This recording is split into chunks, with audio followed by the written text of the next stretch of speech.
En février, on court. À Herpan pour la printanière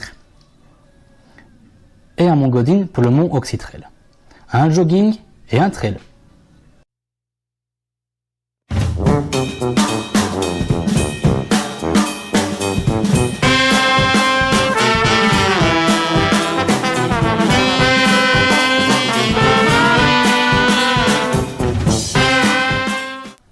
Lors de la mini printanière, Rodrigue terminait en 31 minutes.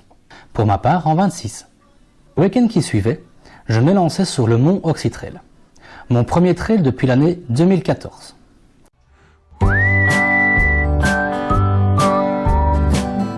Et pour ne rien gâcher, je m'élançais sur le 17 km.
Cette année, il s'agissait de la seconde édition. Ce trail est organisé au profit de l'association Oxygène de Montgodine.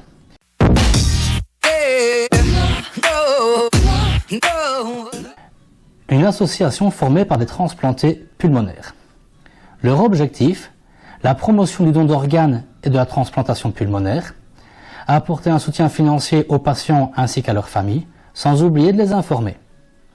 Le temps pluvieux des jours précédents aura détrempé tout le parcours.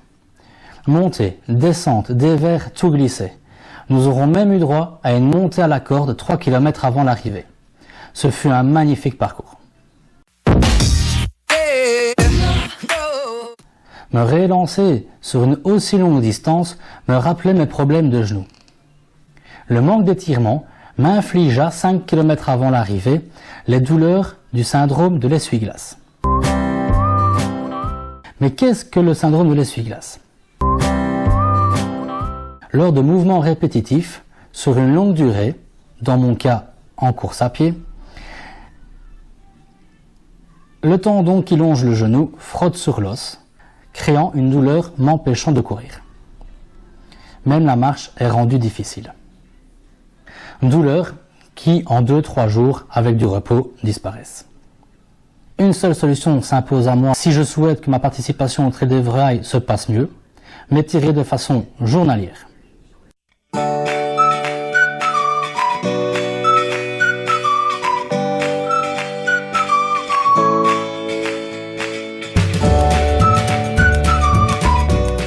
Écarté du sport l'espace de 2 à 3 semaines, j'irai comme spectateur au jogging des Étourneaux le week-end prochain. Seul Rodrigue y prendra part.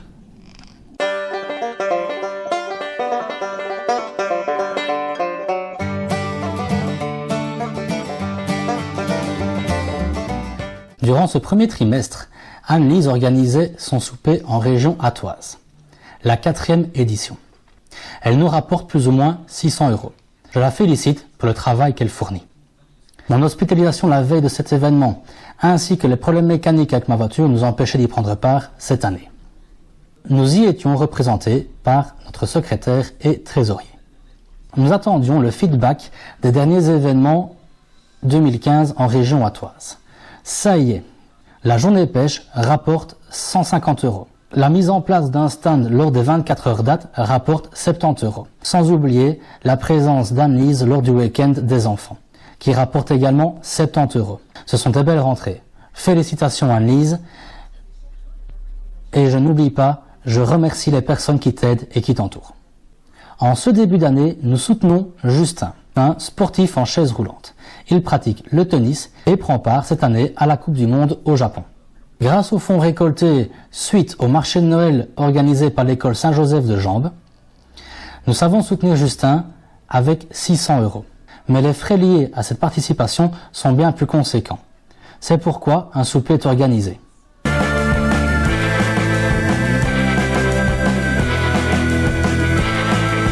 Je vous invite à surfer sur le web.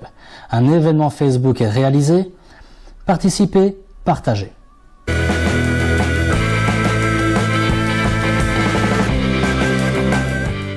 Avec Justin, nous avons également le projet d'intégrer une équipe PMR lors d'une Amured. Ce sera notre binôme avec Nicolas qui allons former cette équipe. Justin, lui, participera à la partie kayak. Notre souhait serait qu'il puisse participer à la fin de la première partie de la course à pied ainsi qu'au début de la seconde partie. Mais pour ce faire, il nous faut l'accord de l'organisation. C'est en pourparlers. Avec l'accord de Sven, Paul et Marc, nous ferions la promotion de l'inclusion des personnes à mobilité réduite dans le sport. Un beau projet, mais il y a du boulot.